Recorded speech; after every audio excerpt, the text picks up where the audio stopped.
It's not an accident that the axiomatic Western individual is someone who was unfairly nailed to a cross and tortured. It's like, yes, right, exactly.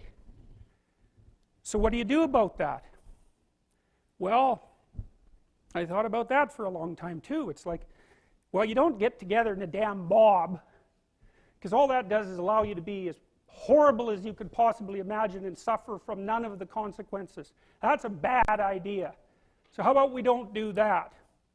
Well, there's a deep idea in the West too. It's like, pick up your damn suffering and bear it and try to be a good person so you don't make it worse.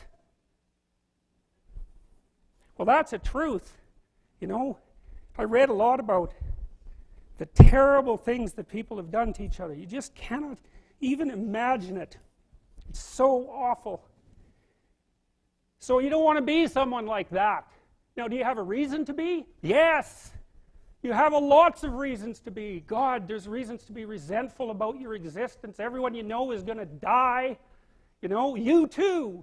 And there's going to be a fair bit of pain along the way, and lots of it's going to be unfair. It's like, yeah, no wonder you're resentful. It's like, act it out and see what happens.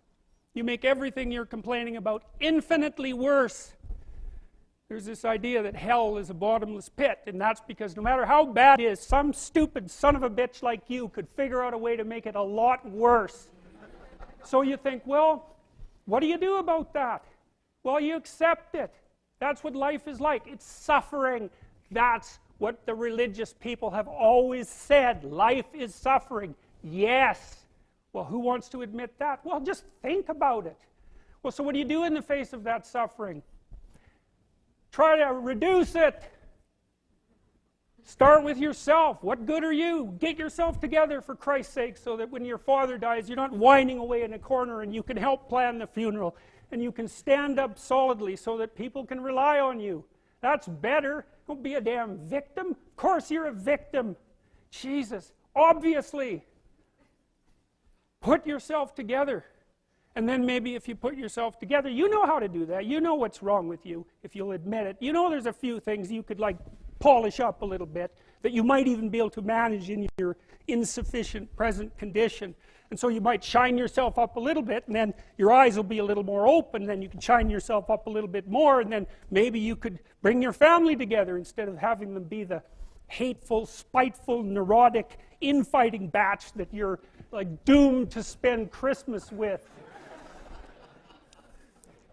So then you fix yourself up a little bit, kind of humbly, because, you know, God, you're a fixer-upper if there ever was one.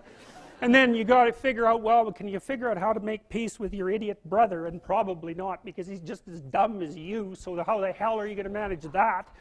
And so then maybe you get somewhere that way, and your family's sort of functioning, and you find out, well, that kind of relieved a little bit of suffering, although it reduced the opportunities for spiteful revenge, and that's kind of a pain in the neck. And so then you get your family together a little bit, and you're a little clued in then, at least a bit, because you've done something difficult that's actually difficult. You're a little wiser, and so then maybe you could put a tentative finger out beyond the family and try to change some little thing without wrecking it. It's like, our society is complex, and we teach our students that they could just fix it. It's like, go fix a military helicopter and see how far you get with that. It's like, what are you going to do? You're like a chimp with a wrench. Whack! Oh, look, it's better. It's like, no, it's not better. Things are complicated, and to fix things is really hard. And you have to be like a golden tool to fix things, and you're not. So, and that's the other message of the West. It's like, how do you overcome the suffering of life? And I'm not saying it's only the message of the West. How do you overcome the suffering of life? Is be a better person. That's how you do it. Well, that's hard. It takes responsibility. And I think, you know, if you said to someone, you want to have a meaningful life? Everything you do matters. That's the definition of a meaningful life. But everything you do matters. So you're going to have to carry that with you.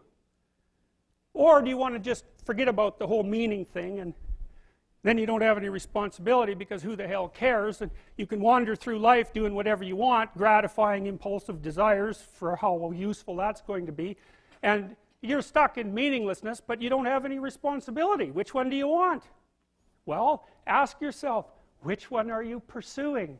And you'll find very rapidly that it isn't the majority of your soul that's pursuing the whole meaning thing, because, well, look what you have to do that. You have to take on the fact that life is suffering. You have to put yourself together in the face of that. Well, that's hard. Christ, it's amazing people can even do it. I'm stunned every day when I go outside and it isn't a riot with everything burning. Because really, God, you talk to people, it's like, I knew this guy, he'd been in a motorcycle accident and it really ruined him, and he was like a linesman, you know, working on the power, and he was working with someone who had Parkinson's disease, and they had complementary inadequacies, and so two of them could do the job of one person, and so they're out there fixing power lines in the freezing cold, despite the fact that one was 3/4 wrecked with a motorcycle accident and the other one had Parkinson's. It's like, that's how our civilization works. It's like there's all these ruined people out there, they've got problems like you can't believe. Off they go to work and do things they don't even like, and look, the lights are on. My God, it's unbelievable. It's a miracle. It's a miracle. And we're so ungrateful. College students, the postmodern types, they're so ungrateful. You know, they don't know that they're surrounded by just a bloody miracle. It's a miracle that all this stuff works, that all you crazy chimpanzees that don't know each other can sit in the same room for 2 hours sweltering away without tearing each other apart, because that's what chimps do. So, anyways, so what happened? Well, I made some videos and I got to the bottom of some things, at least as far as I can tell, so I told you what the bottom is, and then I've got this idea about what you might do about it, which isn't my idea. It's not my idea. It's an old idea. It's far older than Christianity. It's old. It's the oldest story of mankind. Get yourself together. Transcend your suffering. See if you can be some kind of hero. Make the suffering in the world less. Well, that's the way forward, as far as I can tell, if there is any way forward.